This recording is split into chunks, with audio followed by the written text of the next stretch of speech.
ley es muy, muy alta. ¿Qué número tienen ustedes? Mira, María Laura, ahí lo tenemos en una placa. Que mientras estamos discutiendo esto y estamos viendo un proceso de ajuste muy fuerte en la economía, estamos viendo una inflación acumulada de más de 100% desde que Milei asumió, estamos viendo caídas en los ingresos reales de los trabajadores, de los jubilados, en orden del 30%, el gobierno logra sostener niveles de aprobación y apoyo más que elevados. Y no solo la noticia es que son elevados esos niveles de aprobación y de apoyo, sino que se sostienen en el tiempo, ¿no? Hace 4 meses, desde enero, que el nivel de apoyo del gobierno está casi sin variaciones, entre un 55 y un 60%, dependiendo de los tipos de preguntas que uno hace, ¿no? Cuando le pregunta, ¿aprueba a Javier Milei como presidente? 57% dice que lo aprueba. Hay muchos indicadores que uno usa, pero yo te diría que entre el 55 y el 60% de los argentinos tiene un visto bueno o le da el ok al gobierno. Hay una pregunta que te quiero hacer sobre este 57% que está con mucha esperanza, que está apoyando al gobierno, y es que ¿cuál es el porcentaje de todos ellos, que debe ser muy alto, que la están pasando mal, ¿no? Que se les complica mucho llegar a fin de mes, que ven restringidos sus consumos, teniendo en cuenta los números de la baja de consumo? Acá hay una simetría fenomenal entre cómo está la situación personal de las familias y cómo es la evaluación del gobierno.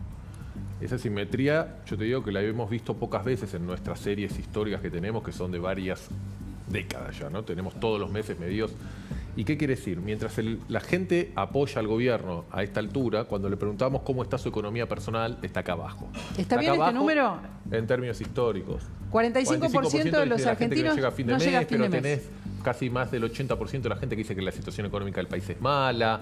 El contexto social es tal, lo hablamos muchas veces en el programa hace mucho tiempo, que fue el que permitió la llegada de Milei al poder y al gobierno, ¿no? Entonces, ya lo decíamos el año pasado durante el proceso electoral, el clima social había que irnos al 2001 para encontrar algo parecido. Y todo eso a su vez se refleja en mala imagen de la dirigencia política, desconfianza en las instituciones, caída de la confianza en la democracia, etcétera, etcétera, etcétera. Entonces, mi impresión es que en algún momento tiene que ajustar o tienen que empezar a mejorar las condiciones de vida de los argentinos y como los propios argentinos dicen que está su propia realidad económica, o tiene que empezar a bajar los niveles de apoyo y aprobación al gobierno. Pero sostener durante muchísimo tiempo una brecha tan grande entre los niveles de apoyo a la gestión y la realidad concreta diaria del gobierno me suena difícil de sostener. Te digo un par de razones por las que creo que esto está ocurriendo. En primer lugar, el tema inflacionario. Uno piensa y dice, bueno, pucha, hubo 100% de inflación en 4 meses para este gobierno. Bueno, la expectativa que gran parte de la sociedad tenía es que iba a ser mucho más la inflación. En diciembre, cuando Milei asumió, casi el 85% de los argentinos nos decían que creían que se venía algo parecido a una hiperinflación. Hoy eso bajó al 34%, ¿sí? Y de hecho tenemos 34% de las personas que dicen que los próximos meses los precios se van a mantener o incluso bajar. Es el valor más alto o el segundo valor más alto en los últimos 5 años y está entre los 10 valores más altos de los últimos 20 años. La idea es que haya ya casi un tercio de los argentinos diciendo los precios se van a quedar quietitos o bajar. Entonces, el tema inflacionario, que es un número enorme lo que hubo en estos 4 meses, la gente no lo ve como una contra del gobierno, sino lo ve como algo positivo del gobierno.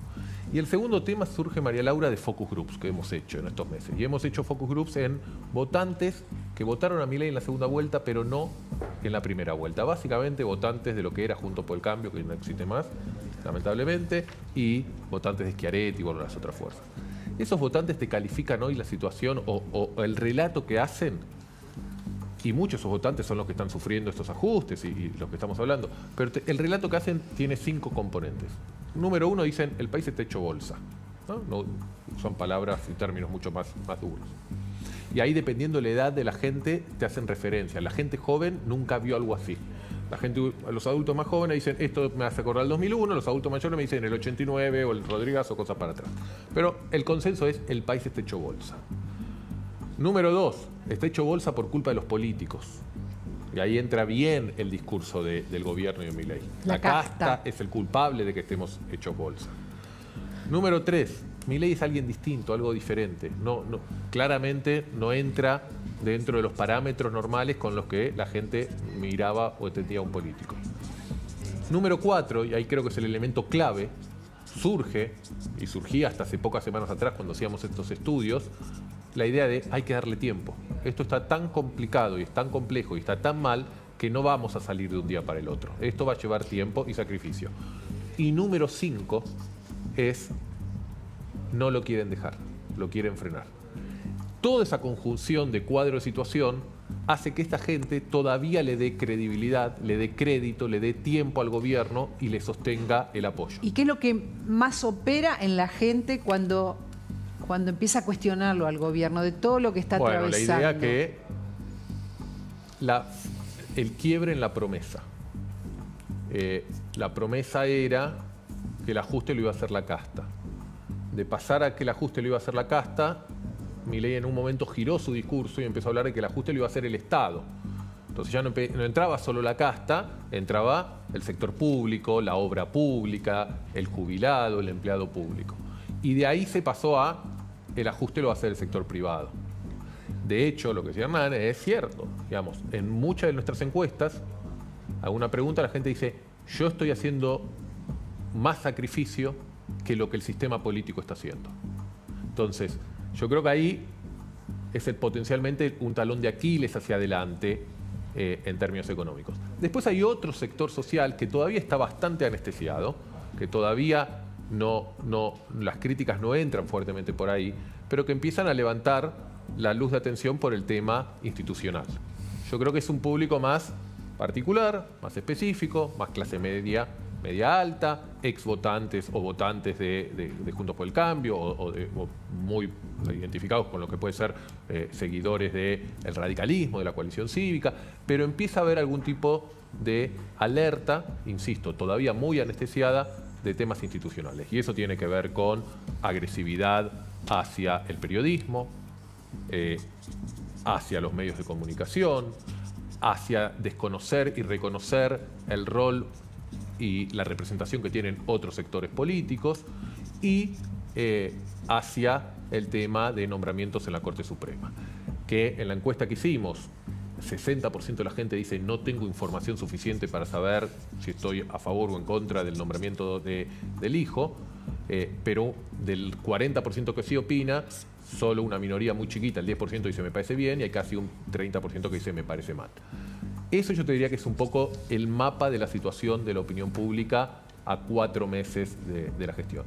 Si lo tengo que resumir es, el presidente Milei todavía tiene crédito y todavía sostiene un apoyo de casi la totalidad de sus votantes. Me parece muy interesante el detalle que estás dando de que el tema de ir contra la casta es lo que le puede jugar en contra, que es su talón de Aquiles, ¿no? O sea, que vaya contra la casta y no, como dice Hernán, contra la clase media o contra las clases trabajadoras o contra los jubilados o podemos seguir enumerando. Bueno, pero ¿no? a ver, Mariela, me parece que hay una cuestión de realismo que cuando uno llega a la gestión y cuando empieza la gestión se da la casta desde la visión de la gente.